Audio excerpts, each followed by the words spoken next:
오늘의 주제는 온유한 자가 되자입니다. 온유한 자. 온유한 자라고 딱 했을 때 떠오르는 그 이미지가 있죠. 부드럽고 뭔가 따뜻하고 뭔가 연약할 것 같고 또 세상에서 항상 져줘야 될 것 같고 그런 이미지가 떠오릅니다. 근데 예수께서는 나는 온유하고 겸손하니 나에게 와서 배우라 라고 말씀하셨습니다. 근데 예수께서 하신 그 행실들을 봤을 때 온유하지 않았던 부분들이 있거든요. 성전에서 장사꾼들을 다 내쫓으시고 또 유대인들이나 바리새인들에게 야, 이 독사의 새끼들아 라고 강하게 말씀하셨습니다.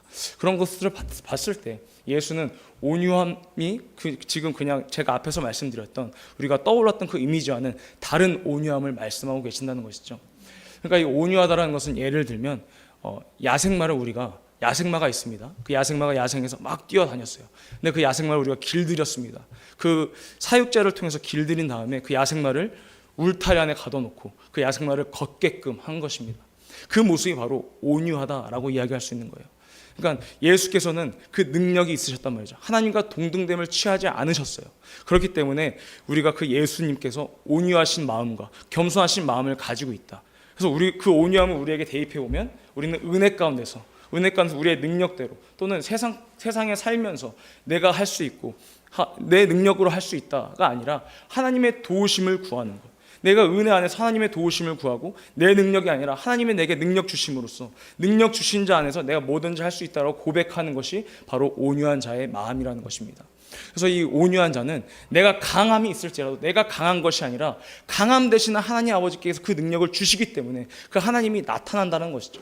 내가 강하기 때문에 내 강함이 나타나는 것은 내 의가 나타나는 것이지만 강함 대신 하나님께서 나타나신 것은 내 공로가 아니라 내 의가 나타나는 것이 아니라 오직 하나님 예수 그리스도가 나타나신 것입니다. 그래서 나를 통해서 예수가 나타나는 것, 그것이 바로 온유한 자라는 거예요. 온유한 자. 자, 우리 마태복음 말씀을 확인하겠습니다. 마태복음 11장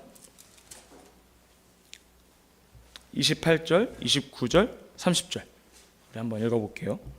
마태복음 11장 28절, 29절, 30절. 네, 다 같이 우리 합독하시겠습니다. 시작. 수고하고 무거운 짐진 자들아 다 내게로 오라. 내가 너희를 쉬게 하리라. 나는 마음이 온유하고 겸손하니 나의 멍에를 메고 내게 배우라. 그러면 너희 마음이 쉼을 얻으리니 이는 내 멍에는 쉽고 내 짐은 가벼움이라 하시니라. 아멘. 얼마나 반가운 소식입니까? 이 멍에가 우리가 지고 있는 이 멍에는 어렵고 무거운 짐을 우리는 이 세상 가운데서 짊어지고 가고 있었다는 거예요. 하지만 예수께서 오셔서 내 멍에를 지라는 것이죠. 내 멍에는 어떻습니까? 쉽고 가볍다. 예수께서 말씀하십니다. 내 멍에는 쉽고 가벼우니 내 멍에를 지라는 것입니다. 근데 그 내 멍에를 지기 위해서는 어떻게 해야 되느냐? 온유하고 겸손한 자가 되라는 거예요. 온유하고 겸손한 자는 어떤 자들이냐? 하나님의 그 은혜 가운데서 하나님의 말씀에 그 계명을 지키는 자. 내가 능력이 있지만 내 능력대로 행하는 것이 아니라 내 상식이나 내 감정이나 내 어떤 그런 모든 것들을 다 내가 갖고는 있지만 하나님께 도우심을 먼저 구하는 자가 바로 온유한 자라는 것입니다. 그래서 겸손한 자라는 것은 내가 져야 되고 아니에요 아닙니다 라는 그런 겸손한 척하는 것이 아니라 겸손한 자는 하나님 말씀 앞에 겸손한 자라는 것입니다. 우리가 겸손하다라는 것은 세상 가운데서 세상 사람들은 우리가 이기는 자들이에요. 왜냐하면 우리는 이기는 그 예수의 이름이 있기 때문에. 그래서 우리가 져야 되고 그리스도인들은 기독교인들은 항상 져주고 이런 어떤 지는 생각, 그러니까 패배자의 어떤 그런 생각들을 뭔가 착하게 해야 된다라는 착한 그런 마음을 가질 수밖에 없는 어떤 그런 프레임이 있는 것 같아요. 근데 그것이 아니라 우리에겐 예수의 이름이 있으므로 세상을 이기신 그 예수의 이름이 우리에게 있으므로 우리는 이긴 자의 그 멘탈, 그런 마음가짐이 있어야 된다는 것입니다. 그래서 예수께서 말씀하신 온유하고 겸손한 자라는 건 내가 은혜 가운데서 예수 이름, 예수 피 가운데서 내가 하나님의 계명에 순종함으로써 내가 진리로서 자유케 된다는 것이죠. 우리 요한일서 2장 3절, 4절, 5절까지 한번 읽어보겠습니다. 요한일서 2장 3절, 4절, 5절입니다. 네, 우리 다 같이 합독하시겠습니다. 시작. 우리가 그의 계명을 지키면 이로써 우리가 저를 아는 줄로 알 것이요 저를 아노라 하고 그의 계명을 지키지 아니하는 자는 거짓말하는 자요 진리가 그 속에 있지 아니하되 누구든지 그의 말씀을 지키는 자는 하나님의 사랑이 참으로 그 속에서 온전케 되었나니 이로써 우리가 저 안에 있는 줄을 아노라. 아멘. 아멘. 이 계명을 지키는 자, 그러니까 온유하고 겸손한 자는 바로 이 계명을 지키는 자라는 것이죠. 그 자가 바로 쉬운 그 멍에를 지을 수 있다는 거예요. 그 쉬운 멍에, 가벼운 멍에를 질 수 있는 것입니다. 우리가 이 수고하고 무거운 짐진 자들아 다 내게로 오라, 내가 너희를 쉬게 하리라. 이 말씀을 우리가 육체의 예법, 율법 또는 양심의 법으로 우리가 생각하고 또 알고 있습니다. 그게 또 다른 건 아니에요. 틀린 건 아닙니다. 그것으로 말미암아 우리가 진리 가운데로 예수께 우리가 들어감으로써, 예수께 들어가 있음으로써 우리가 진리로 통해서, 진리로 우리가 말미암아서 우리가 자유케 되었다는 것이죠. 하나님은 영이십니다. 그래서 눈으로 볼 수도 없고 손으로 만질 수도 없어요. 그래서 하나님께서는 하나님 품에 독생하셨던 그 아들을, 그 하나님을 이 땅에 나타내셨습니다. 그 아들이 바로 예수 그리스도인 것이죠. 그 예수라 함은 이름은, 그 이름의 뜻이 무엇입니까? 우리 마태복음 1장 21절, 예수 이름 뜻, 마태복음 1장 21절입니다. 다 같이 합독하시겠습니다. 시작. 아들을 낳으리니 이름을 예수라 하라. 이는 그가 자기 백성을 저희 죄에서 구원할 자이심이라 하니라. 아멘. 이 예수라는 이름을 뒤에 보면 임마누엘이라 하리라, 이렇게 기록되어 있습니다. 임마누엘이라는 것은 하나님이 우리와 함께 하신다. 즉 예수라는 이름은 하나님의 이름인 거예요. 하나님 아버지의 이름인 것입니다. 이게 우연치 않게 예수라는 이름이 딱 정해져서 그것을 예수의 이름이라고 해라고 전해준 것이 아니라 하나님의 이름, 그 아버지의 이름을 아들에게 주신 것입니다. 그 예수라는 이름은 그 전부터 이미 있었다는 거예요. 그래서 그 예수라는 이름이 바로 아버지의 이름이자 아들의 이름인 것이죠. 우리 요한복음 17장에 보면 분명하게 나와 있습니다. 요한복음 17장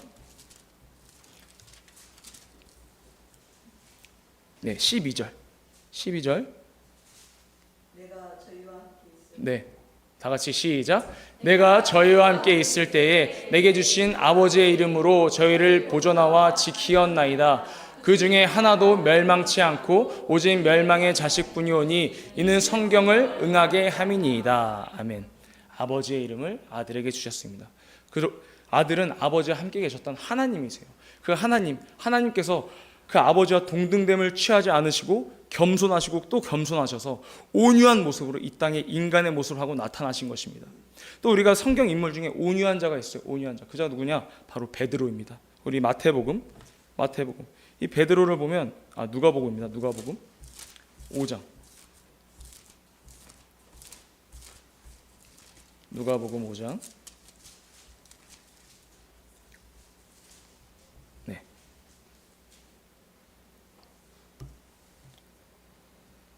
우리 4절부터 5장 4절부터 읽어보겠습니다. 시작. 말씀을 마치시고 시몬에게 이르시되 깊은 데로 가서 그물을 내려 고기를 잡으라. 시몬이 대답하여 가로되 선생이여 우리들이 밤이 맞도록 수고를 하였으되 얻은 것이 없지만은 말씀에 의지하여 내가 그물을 내리리다 하고 그리한즉 고기를 애운 것이 심이 많아 그물이 찢어지는지라. 아멘. 여기까지 하겠습니다. 이것이 바로 온유한 자의 모습이에요. 이 베드로는 어부였단 말이죠. 그만큼 경력도 많고 내가 어디에 그물을 내리면 그 고기를 어떻게 잡을지, 얼마나 잡힐지 이미 알고 있던 베드로였습니다. 그 시몬이었어요. 하지만 예수께서 말씀하신 그 말씀을 듣고 내가 이미 알고 있지만 그곳에 내리면 고기가 없었다는 걸 이미 다 알고 있어요. 이미 허탕을 쳤습니다. 베드로는 이미 알고 있지만 예수께서 내리라고 하니까 그 말에 의지하여서 내가 내리겠습니다 했더니 그 고기를, 그물이 찢어질 만큼 고기를 건질 수 있었다는 것이죠. 이것이 바로 온유한 자의 모습인 거예요. 내 능력대로 할 수 있어. 세상은 말하죠. 네가 인생의 주인공이야. 그러니까 네가 정말 성공해야 돼. 네가 독단적으로 네가 성공해야 되고 네가 잘 돼야 돼. 너의 능력으로 네가 너의 인생을 개척해야 돼 라고 이야기합니다. 하지만 하나님께서는 이 성경에서 말씀하시는 것은 함께 역사하신다는 거예요. 우리가 그 말씀에 의지함으로써 하나님께서 능력 주심으로써 우리가 강해지고 하나님께서 함께 역사하신다는 것입니다. 그러면서 우리는 이 말씀에 의지하여서 온유한 자가 되어야 되는 것이고 겸손한 자가 되어야 되는 것입니다. 그럼 온유한 자의 반대말이 뭐예요? 혈기왕성한 자입니까? 아니죠. 앞에서 말씀드렸던 온유한 자가 정말 부드럽고 따뜻한 이런 것도 있지만, 지금 얘기하는 그 온유한 자는 내가 정말 하나님 말씀 안에서 내 능력대로 하는 것이 아니라 내가 주신 능력 주신 자 안에서, 내가 강하더라도 강함이 되시는 그 하나님 안에서 하나님을 높이고 내 의가 드러나는 것이 아니라 오직 예수 공로만을 높이는 그런 자가 바로 온유한 자라는 것이죠. 그럼 이 반대되는 자는 어떤 자들이냐? 내 능력대로 행하는 자예요. 하나님께 도움을 구하지 않는 자, 하나님의 도우심이 없이 신앙생활하고 하나님의 도우심이 없이 세상을 살아가는 자들이 바로 온유하지 않는 자, 그런 자들이 바로 반대되는 자들입니다. 우리가 정말 이 말씀 위에 굳게 서야지만이, 정말 우리가 온유하고 겸손해야지만이 어떻게 되느냐? 땅을 기업으로 받는다고 하셨어요. 온유한 자에게 땅을 기업으로 주신다고 하셨습니다. 우리 마태복음 5장, 마태복음 5장 5절입니다. 함께 합독하시겠습니다. 시작. 온유한 자는 복이 있나니 저희가 땅을 기업으로 받을 것이미요. 아멘. 네, 여기까지요. 온유한 자. 자, 온유한 자는 땅을 기업으로 받는다고 했어요. 갑자기 부동산이 떠오르시면 안 됩니다. 우리가 이 땅에 있는 땅이 아니죠. 하늘나라의 땅이에요. 우리가 몇 고를 받게 됩니다. 우리가 행한 대로 따라서 우리가 상을 받게 되죠. 그래서 우리가 몇 고를 받게 되는 거예요. 그래서 우리가 그 하늘나라의 천국을 이야기하는 것입니다. 온유한 자는 복이 있는 저희가 땅을 기업으로 받을 것이요. 천국을 말씀하고 계시는 거예요. 천국을 말씀하고 계시는 것입니다. 그래서 온유한 자는 어떤 자냐? 하나님 말씀에 순종했기 때문에, 하나님 말씀에 복종했기 때문에 그 천국을 우리가 유업으로 받을 수 있는 것입니다. 우리 빌립보서 2장. 그래서 예수께서는 가장 온유하시고 예수께서는 가장 겸손하신 분이세요. 2장 6절, 2장 6절, 7절, 8절까지만 보겠습니다. 2장 6절, 7절, 8절 다 같이 합독하시겠습니다. 시작. 그는 근본 하나님의 본체시나 하나님과 동등됨을 취할 것으로 여기지 아니하시고 오히려 자기를 비워 종의 형체를 가져 사람들과 같이 되었고 사람의 모양으로 나타나셨음에 자기를 낮추시고 죽기까지 복종하셨으니 그 십자가에 죽으심이라. 아멘. 아멘. 우리가 정말 예수께서 근본 하나님과 동등한 하나님이셨습니다. 그 하나님이셨지만 그 동등됨을 취하지 아니하시고 온유하시고 또 겸손하셔서 이 땅에 내려오신 것, 육체를 가지시고 인자로서. 그래서 하나님께서 이 죽음을 맛보셨다는 건 정말 우리의 어떻게 보면 하나님에게 오점이 남겨진 것입니다. 근데 그 약한 모습을 드러냄으로써 우리 인류에게 그 피를 흘려주심으로써 그 피를 쏟음으로써 우리 인류에게 구원이 되는 것이고 우리에게 살 길이 예비된 것입니다. 그리고 예수께서 이제 하나님의 아들이시라는 것을 보내신 아버지는 알아요. 그리고 땅에서는 누가 알고 있었죠? 모친 마리아가 알고 있었습니다. 모친 마리아가. 왜냐하면 모친 마리아는 경험을 했기 때문에, 성령께서 성령으로 잉태하신다는 것을 경험을 했기 때문에 모친 마리아는 그 예수가 하나님의 아들이라는 것을 알고 있었어요. 그래서 예수께서 재판 받으실 때 또는 십자가에서 매달리실 때 그때마다 마리아는 그것을 계속 지켜봤습니다. 이 마리아가 정말 사생아가 있었더라면, 정말 혼인 전에 혼외자가 있었더라면 가서 내가 낳은 아들이고 내가 기른 아들이면 그 정이 있으면 분명 변명을 했을 것입니다. 근데 마리아는 변명하지 않았어요. 계속 그 자리를 지키고 그것을 바라보고 있었습니다. 그 이유가 무엇입니까? 하나님께서 일하시는 것을 마리아는 알고 있었기 때문입니다. 그 예수 그리스도, 내가 낳은 성령으로 잉태된 그 아들을 낳음으로 인해서 그 아들이 하나님의 일을 하고 있다는 것을 마리아는 알고 있었다는 것이죠. 만약에 마리아가 거짓말을 했으므로 정말 살인자 중에 살인자라면 그 성령을 받은 120문도 있죠. 그 120문도 중에 성령을 받지 못했을 것입니다. 근데 마리아는 그 최초로 성령을 받은 그 120문도 중에 한 여인이었어요. 하나님께서는 그 살인자 중에 살인자였다면, 그 아들을 정말 죽인 자였다면, 그러면 그 성령을 받지 못했을 것입니다. 마리아도. 하지만 하나님께서는 마리아에게 성령이 임하게끔, 성령을 받을 수 있게끔 하셨습니다. 그 120문도 중에 있었다는 것이죠. 그처럼 이 땅에서는 하나님의 아들이라는 것을 마리아도 알고 있었다는 것입니다. 왜냐? 본인이 체험했기 때문에, 경험을 했기 때문에. 그로 말미암아서 그 마리아도 주여 내게 말씀하여 주시옵소서. 마리아는 경험이 없었어요.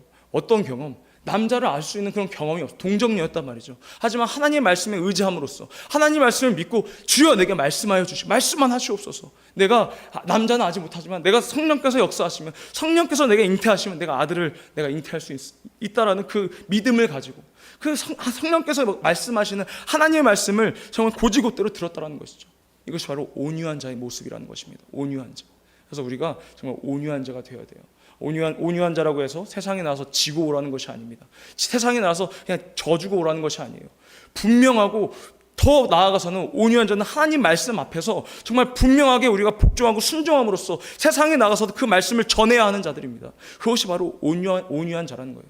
예수께서 하신 것처럼 우리도 온유한 자가 되고 또 겸손한 자가 되어서 하나님의 기쁨이 되고 또 하나님께 기억되는 저와 여러분들이 되길 예수 이름으로 축복합니다.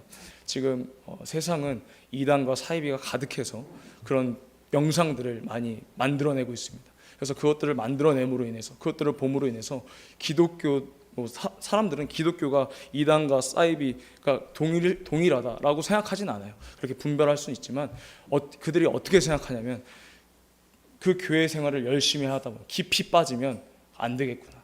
교회 신앙을 깊이 가지면 그렇게 깊이 빠지면 저렇게 되는 거야 라는 인식은 갖고 있습니다. 그러다 보니까 신앙생활을 또는 교회 다니면서 하나님을 믿는 그런 믿음을 깊이 뿌리내리지 않고 그냥 옆에 있는 친구 대하듯이 아니면 그냥 도구로 내가 믿음이 있으면 정신적으로 좋으니까 그렇게 삼는 사람들이 많아졌다고 해요. 그래서 우리가 그 이단 사이비 그런 영상들이 어떻게 보면 공격이죠. 마귀의 공격입니다. 마귀의 공격으로 인해서 정말 그런 인식들을 갖게 되는 거예요. 그러면 이 신앙이 깊이 빠지면 저렇게 변하는구나, 저렇게 변질되는구나, 저렇게 잘못되는구나 라는 인식을 갖게 만들었다는 것이죠. 그래서 우리가 이럴 때일수록 더 예수를 더 알기 원하고 이럴 때일수록 진리의 터 위에 굳게 서서 정말 그들이 세상 사람들이 이단과 사이비는 우리 기독교와 같이 동일시하진 않지만 그렇게 기독교에 빠지는 것이 저렇게 되는 가능성이 있어라고 생각하게끔 만든 세상을 우리는 이겨야 되는 것입니다. 그래서 무엇으로? 진리의 말씀으로 우리는 이겨나가야 하는 것입니다. 그래서 이 말씀이 우리에게 너무나 중요하고 또 온유함으로써 겸손함으로써 이 말씀 앞에 바짝 엎드려서 말씀 진리의 터 위에 우리의 신앙생활을 세워나가는 저와 여러분들 우리 교회가 되길 예수 이름으로 축복합니다. 아멘.